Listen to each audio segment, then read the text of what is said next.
আমার কাছে নিয়ে কি কয় এই মহিলারে আমার কাছে নিয়ে আয়। আম্মা জানেরা একটু মনোযোগ দিয়া কথাগুলো শুনবেন। আছে না আম্মা জানেরা? এই আল্লাহর বান্দার সামনে পর্দার সহিত নিয়ে আসা হয়েছে।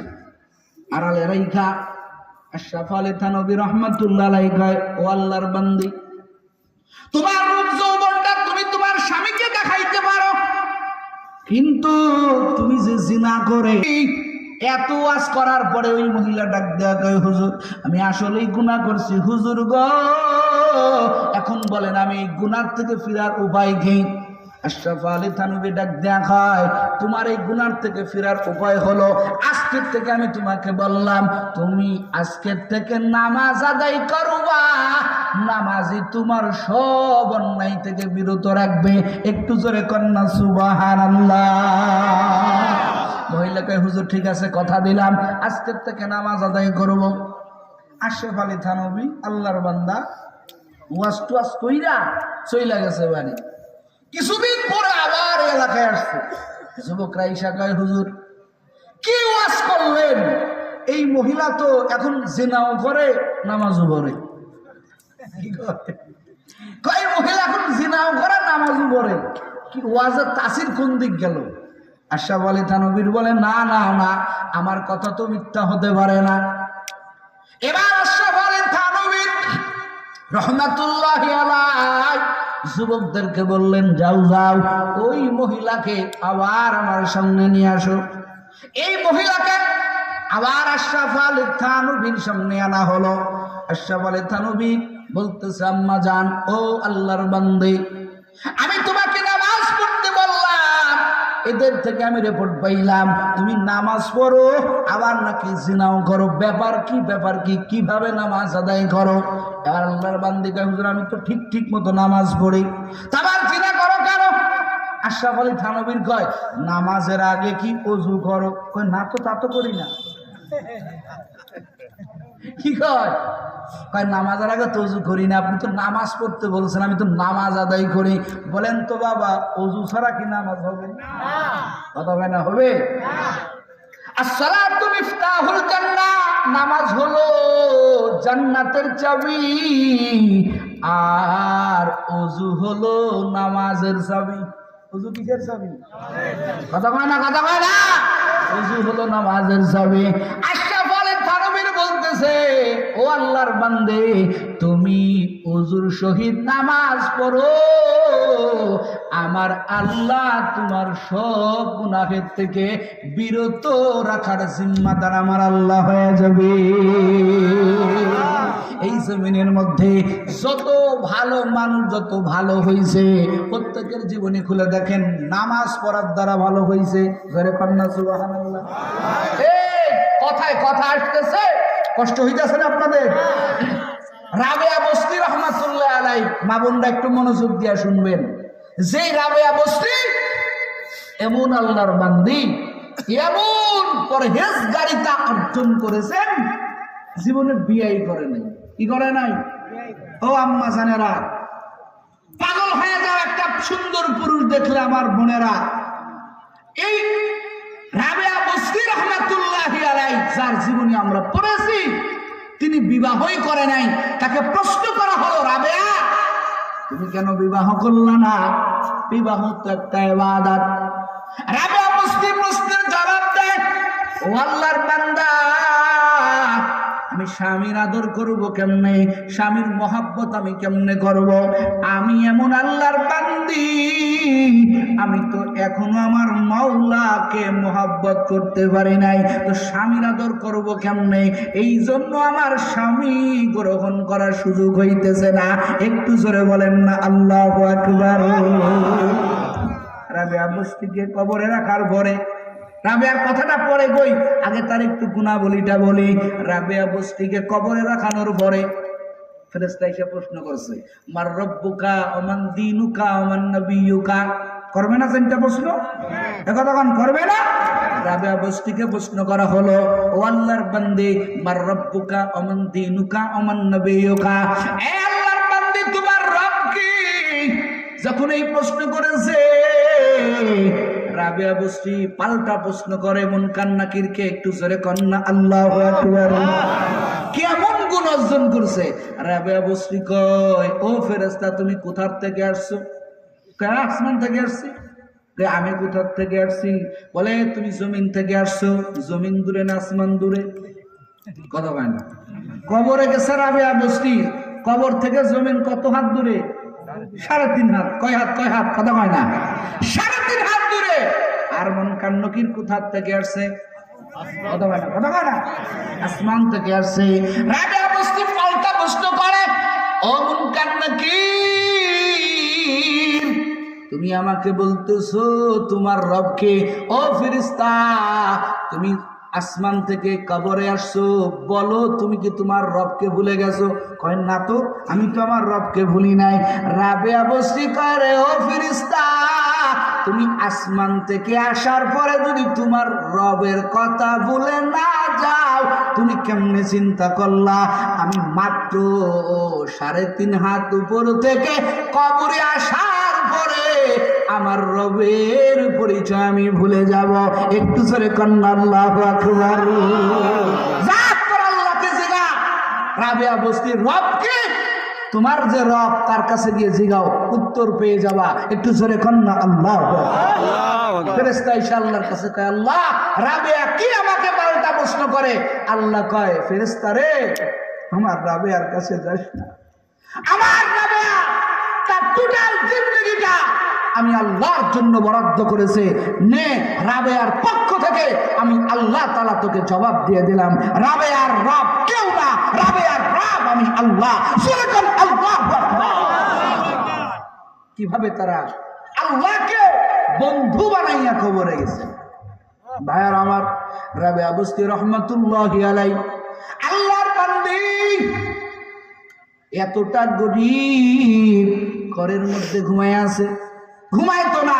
যারা আল্লাহর পাগল তারা তোমার আমার মতো সারাটা দিন ফেসবুকে থাকে না, সারাটা দিন ইউটিউবে থাকে না, সারাটা দিন মেসেঞ্জারে থাকে না, সারাটা রাত মেসেঞ্জারে কাটায় না।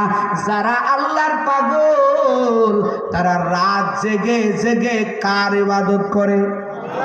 কথা কয় না। কথা কয় না। অতি গভীর হয় রজনী যখন নীরবে প্রভুর নাম জপিও তখন, প্রভুর করুণা যদি পাইবারে যাও, প্রভুর করুণা যদি পাইবারে যাও, গভীর রাতে উঠে প্রভুর গুণগান গাও, গভীর রাতে উঠে প্রভুর গুণগান গাও। সুবহানাল্লাহু আকবার। রাবেয়া বস্তি রহমাতুল্লাহি আলাইহি আল্লাহর বান্দে শুয়ে আছেন, মনে মনে আল্লাহর জিকির করতেছেন। সারাটা রাত চোখের পানি উঠছে। কি ঢুকছে? কথা কয় না কি? রাবেয়া বস্তি ঘরের মধ্যে একটা চোরের আগমন হয়েছে। এখন চোর তো মনে করে ঘরওয়ালা ঘুমায়, কিন্তু ঘরওয়ালা তো ঘুমায় না। ঘরওয়ালা কার ইবাদত করে? জোরে কয় না কার? রাবেয়া তো আল্লাহর ইবাদতকারী বান্দি। চোর যখন ঘরের মধ্যে ঢুকছেন, রাবেয়া বস্তি টের পাইছেন ঘরের মধ্যে চোরের আগমন হয়েছে। রাবেয়া বস্তি কয়, কে ভাই তুমি? এমন একটা বান্দির বাড়িতে ঢুকছো যেই বান্দির বাড়িতে রাত্রিবেলা ঢুইকা কি পাইবা?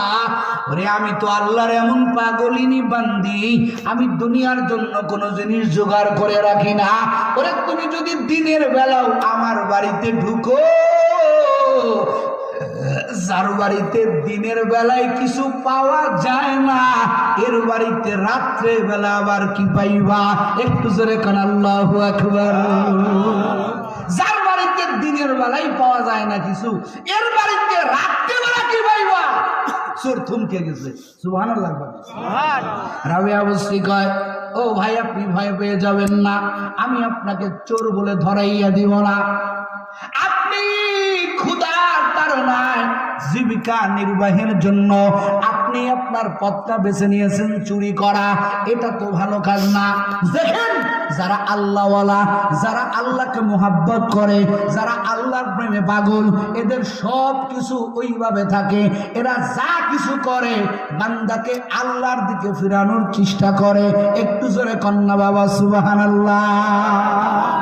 আল্লাহর দিকে ফিরানোর চেষ্টা করে। রাবিয়া বসরি রহমাতুল্লাহ আলাইহি কয়, ও আল্লাহর বান্দা, আমি আপনাকে মারবো না, আপনাকে জনগণের সামনে ধরায় দেব না। ও আল্লাহর বান্দা, আমার ঘরের মধ্যে একটা লোটা আছে, লোটা ছিলেন তো বদনি কি আছে, বদনি আছে, যাও যাও ওই বদনি ভরে এক বদনা পানি নিয়ে আসো। রাবিয়া বসরি বলেন, আমি চোরটাকে দিয়ে পানি আনালাম। পানি আনানোর পরে আমি পর্দার ভিতর থেকে বললাম, ও ভাই, এই পানি দিয়ে আপনি ওযু করেন। কি করেন? কি করেন? ওযু করেন। চোর কয়, ওযু কেমনে করে? জীবনে তো কোনোদিন ওযু করি নাই। বলে, দুইটা হাত কবজি পর্যন্ত ধৌত করেন, এরপরে 3 বার কুলি করেন, এরপর নাকে পানি নেন, এরপর মুখমণ্ডল ধৌত করেন, দোনো হাত কবজি পর্যন্ত ধৌত করেন, মাথা মাসে করেন, দোনো পার টাকনু পর্যন্ত ধৌত করেন। রাবিয়া বসরি যেইভাবে দেখাইয়ে দিয়েছেন এইভাবে ওযু করালেন। এবার রাবিয়া বসরি বলেন, ভাই, আমার ঘরের মধ্যে একটা জায়নামাজ আছে, কিবলা দিকে জায়নামাজটা পারেন? একটু জোরে কোন আল্লাহু আকবার। চোরকে চুরি থেকে ফিরাইয়া নিয়ে আইসা, এ বালু ভরার মুসলমানেরা, এরে পর্দার আলের আম্মা জান, এই চোরটাকে জায়নামাজে দাঁড় করাইয়া দিলাম। আয় আল্লাহ, তোমার দরবারে 2 ফুটা চোখের পানি ফেলাইয়া, আয় আল্লাহ, এই চোরটাকে জায়নামাজে দাঁড় করাইয়া দিলাম। আমার দায়িত্ব ওই সিজদা পর্যন্ত বান্দাকে দাঁড় করানো। আয় আল্লাহ, তুমি কবুল করে নাও। রাবিয়া বসরির এই দোয়ায় এই চোরটা কিতাব লেখে, এমন আল্লাহর খাঁটি বান্দা হয়ে গেল, এই চোরটা মরার আগে জামানার বড় ওলি হইয়া কবরে গেল। দেখেন, যেটা বোঝানোর জন্য আপনাদেরকে এই ঘটনাটা বললাম, যে এই চোরটারও জীবনের মোড় পাল্টিয়ে দিলেন নামাজের মাধ্যমে। কথা কোন ঠিক? আরো জোরে কোন ঠিক কিনা? যারা রমজানে ইবাদত করে প্যাকেট করছেন, প্যাকেট করা যাবে না, মুখ খোলা রাখতে হবে। কথা কোন না? কথা কোন না? আগে যেরকম 5 ওয়াক্ত নামাজ জামাতের সহিত আদায় করেছেন, মসজিদ কেন্দ্রিক যেহেতু মাহফিল, মসজিদের মুসল্লি দরকার আছে না নাই? এই কথা কোন আছে না নাই? মসজিদে ইমাম সাহেবের পিছনে 5 ওয়াক্ত নামাজ আমি আবদার করে যাব, এলাকার যুবকদেরকে ইমামের পিছনে বাজামাত আদায় করব ইনশাআল্লাহ। আরো জোরে বলেন ইনশাআল্লাহ। ভাইরা আমার, জাহান্নামী বান্দা বলবেন, কয় কাজ করে নাই? কথা কয় না, মনে আছে তো? কাজ। জাহান্নামী বান্দা ডাক দিয়া বলবেন, ও আল্লাহর বান্দা, তোমার সাথে আমার সব কাজে মিল আছে, কিন্তু কয়টা কাজে মিল নাই? কথা কয় না, 4 কাজে মিল নাই। 1 নাম্বার, তুমি নামাজ পড়েছো, আমি নামাজ আদায় করি নাই, তোমার সাথে আমার মিল নাই। 2 নাম্বার, ওই আল্লাহর বান্দা ডাক দেয়া বলবেন, ওয়ালাম নাকুনু তুইমুল মিসকিন, ও আল্লাহর বান্দা, তুমি দুনিয়াতে গরিবদের খানা খাওয়াইছো, তুমি মিসকিনদেরকে খানা খাওয়াইছো, আর আমি এমন কপাল পুরা, আমার টাকা আছে, আমার পয়সা আছে, আমার সব আছে, কিন্তু আমি কখনো অনাহারের মুখে অন্ন দেই নাই। এরকম বড় লোক আছে না নাই? কথা হয় না, আছে না নাই? এই তো রমাদান গেল, কত আল্লাহর বান্দারা ইফতারি করেছে, কত আইটেম দিয়া। বাড়ির পাশের একটা গরিব একটা সুলা পর্যন্ত পায় না, একটা খেজুর পর্যন্ত ইফতারিতে পায় না। আছে না নেই? কতক্ষণ আছে না নাই? কত আল্লাহর বান্দারা পানি দিয়া ইফতারি করেছি।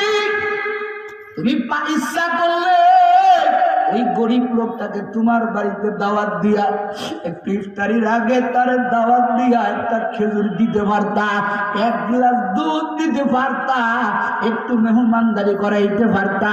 আমার নবী কয়, ও সাহাবায়ে কেরাম, একটা গরিবকে তুমি ইফতারি করাও, একটা খেজুর দাও, এক গ্লাস দুধ দাও। আমার নবী কয়, সম পরিমাণ রোজার সওয়াব আমার আল্লাহ তোমার আমল নামায় দান করবে। ও আল্লাহর পয়গম্বর, আমার যদি সামর্থ্য না থাকে এক গ্লাস দুধ দেওয়ার, একটা খেজুর দেওয়ার, আমি কি সওয়াব পাবো না? আমার নবী ডাক দিয়া কয়, ও সাহাবী, খেজুর আর দুধ দেওয়া লাগবে কেন? মোহাব্বত করে কাছে যাইকা এক গ্লাস পানি যদি তুমি তারে দাও, এক গ্লাস পানিও যদি পান করানো যায়, রোজাদারের সম পরিমাণ রোজার সওয়াব আমার আল্লাহ ওই বান্দার আমল নামায় আমার আল্লাহ দান করে।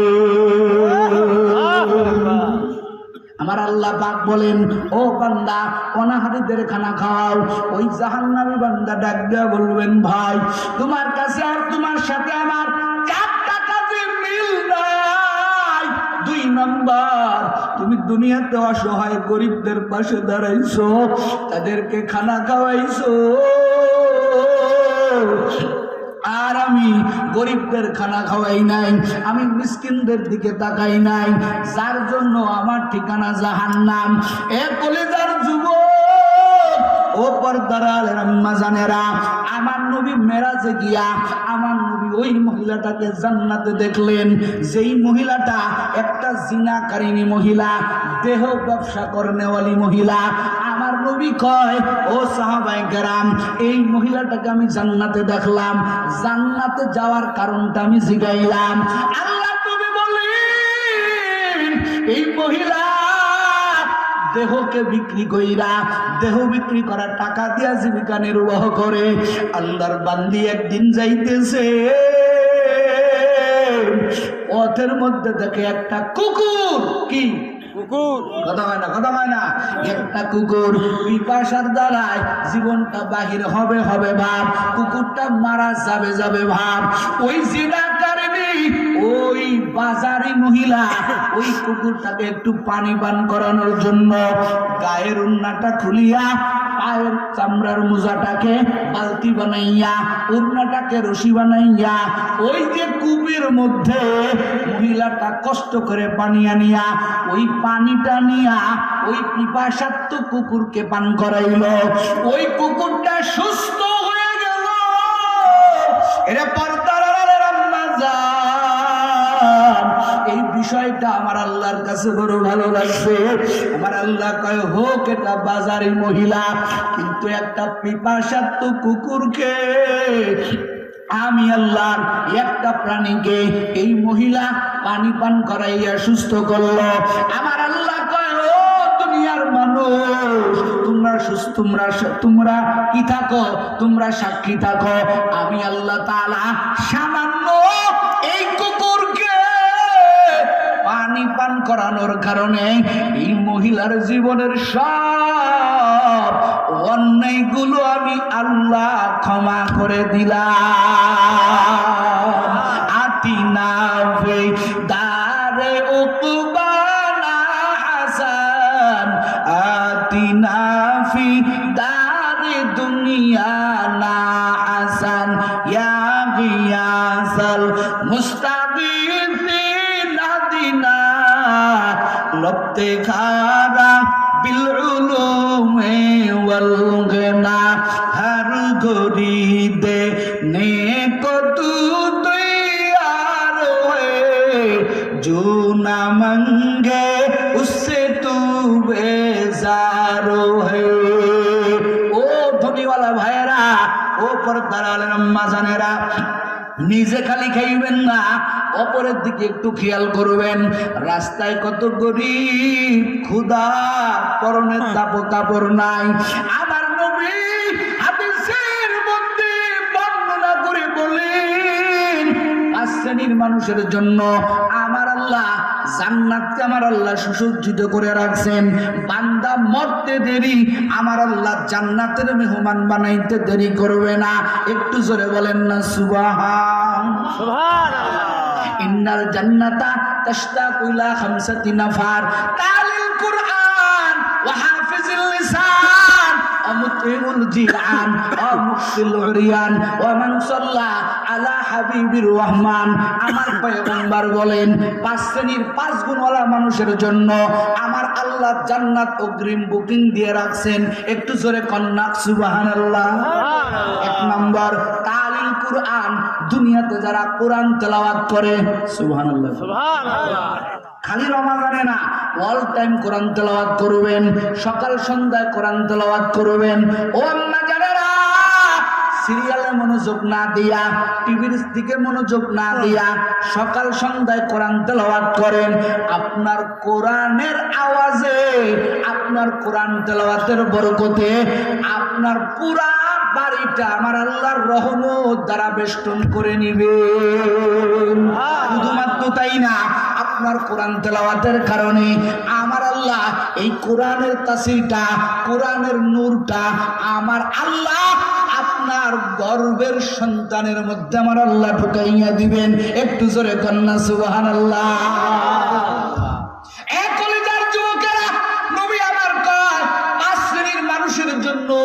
আমার আল্লাহ জান্নাত অগ্রিম বুকিং দিয়ে রাখছেন। 1 নম্বর যারা কোরআন তেলাওয়াত করবে, 2 নম্বর যারা জবান হেফাজত করবে, ওয়া হাফিজুল লিসান, আমার নবী বলেন যারা জবানকে কন্ট্রোল করবে, অন্যের গীবত করবে না, অন্যের শিকায়াত করবে না, জবানের সুযোগ পাইলেই একজনের নামের জিকির করবে। তিনি কে? আল্লাহ।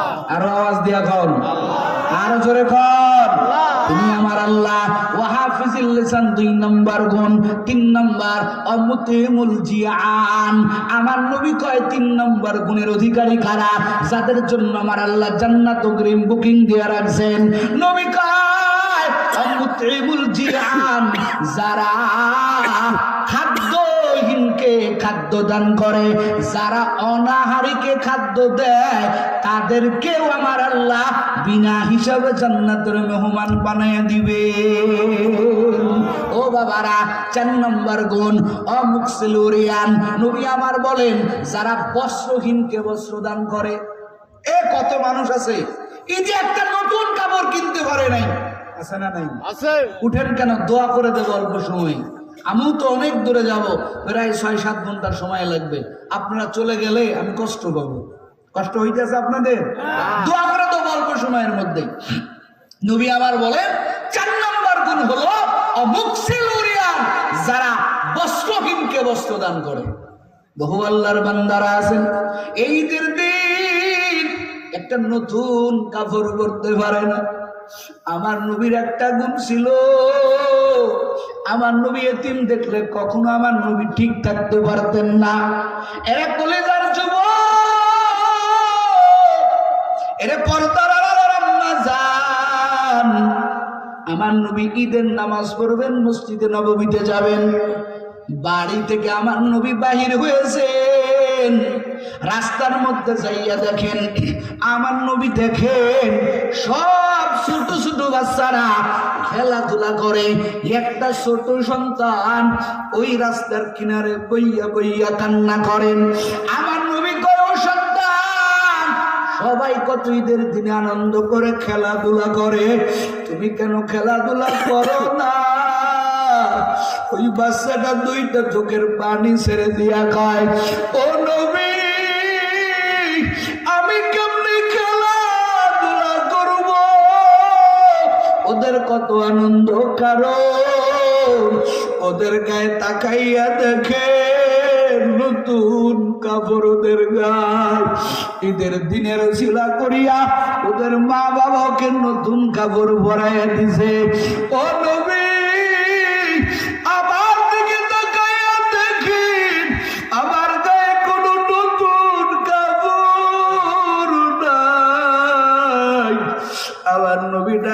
কয় বলে কেন তোমার গায়ে নতুন কাপড় নাই? ওই সন্তান কাঁদে আর কয় নবী আমারে খেয়ে নতুন কাপড় কিনিয়া দিবে। এই জমিনে আমি বড় এতিম,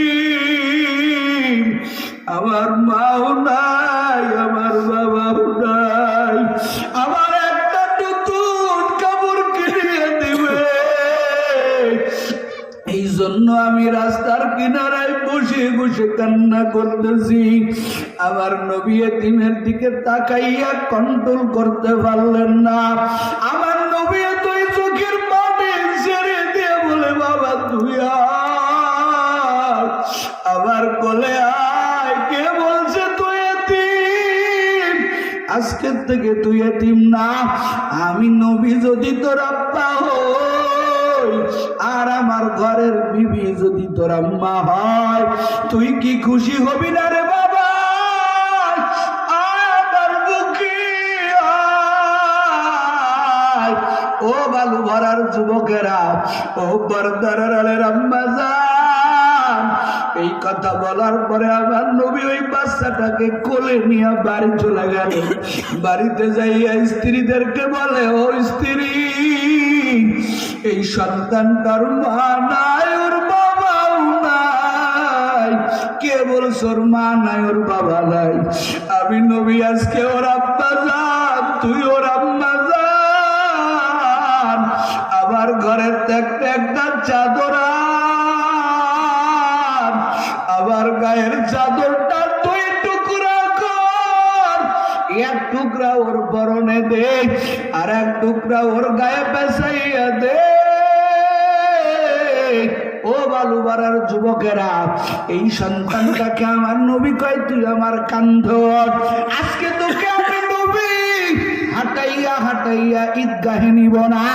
আমার নবী কয় তোর যদি বাবা থাকতো তোরে কোলে করে কান্দে করে নিয়ে ঈদের নামাজ পড়তে যাইত। আমার নবী ওই এতিমটাকে কোলে না করিয়া আমার নবী কাঁধ মুবারকে উঠাইয়া আমার নবী ঈদগার ময়দানে গেলেন, মসজিদে নববীতে গেলেন। সাহাবায়ে কেরাম নবীর দিকে চাতো পাখির নাই আমার নবীর দিকে তাকাইয়া আছেন। আমার নবী কয় তোমরা এমনি কেন তাকাইয়া আছো? এই যে একটা বাচ্চা আমার কান্দের উপরে দেখতেছো, এই বাচ্চার মা নাই, বাবাও নাই, এই জমিনের মধ্যে ও বড় এতিম। আমি নবী এতিম দেখলে সহ্য করতে পারি না, কারণ আমি নবী জানি মা বাবা হারানো তো কত কষ্টের। আমার নবী কয় আমিও এই জমিনের ভিতরে, মদিনার ভিতরে আমি নবীও বড় এতিম। জীবনে কোনো দিন একটা বাবা কয়া ডাকতে পারি নাই, মায়ের আদর ঠিক মতো পাই না।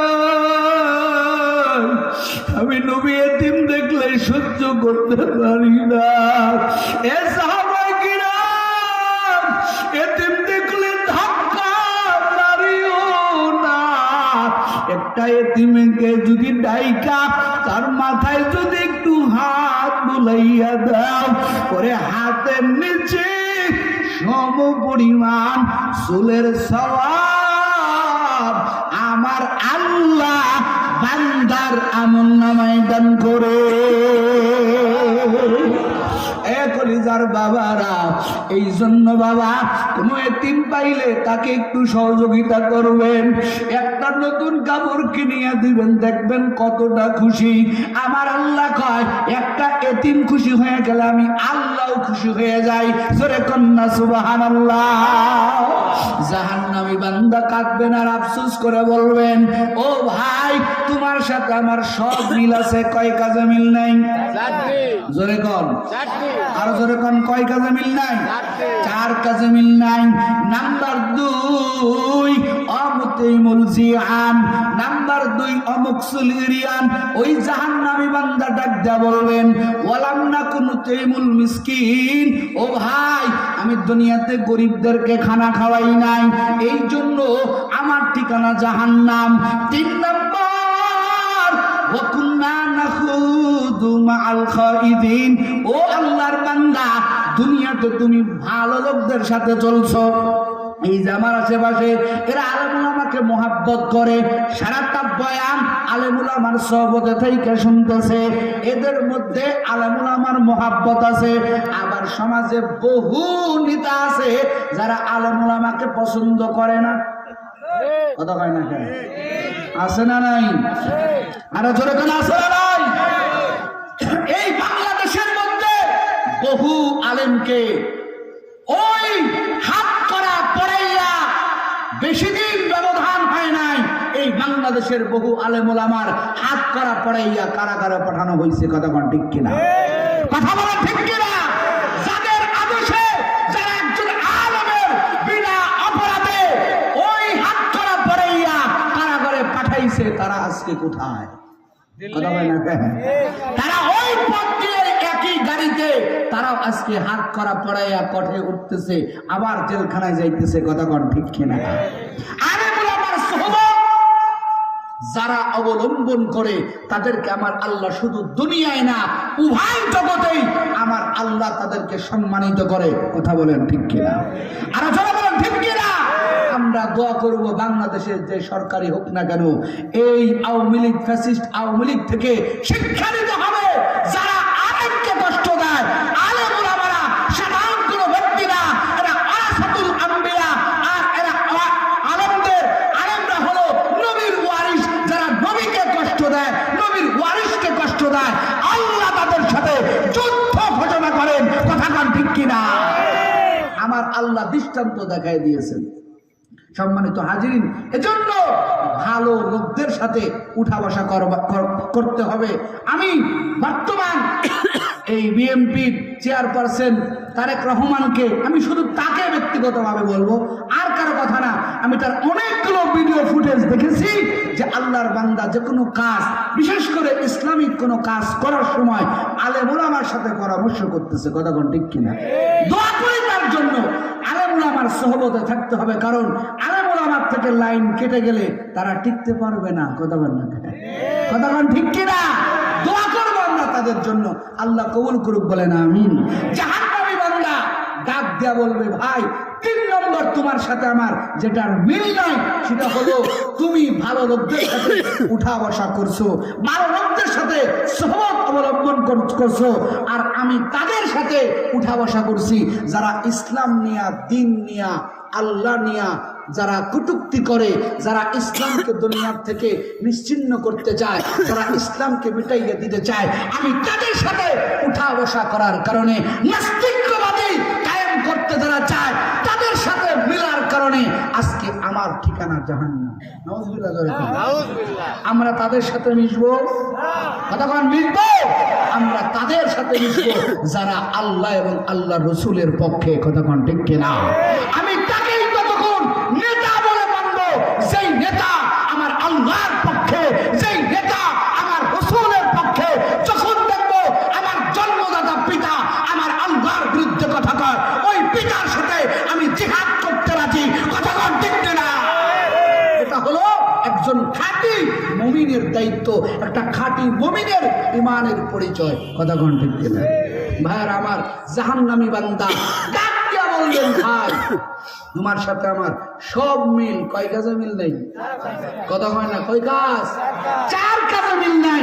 নাম্বার 3 ওয়াকুন্না নাখুদু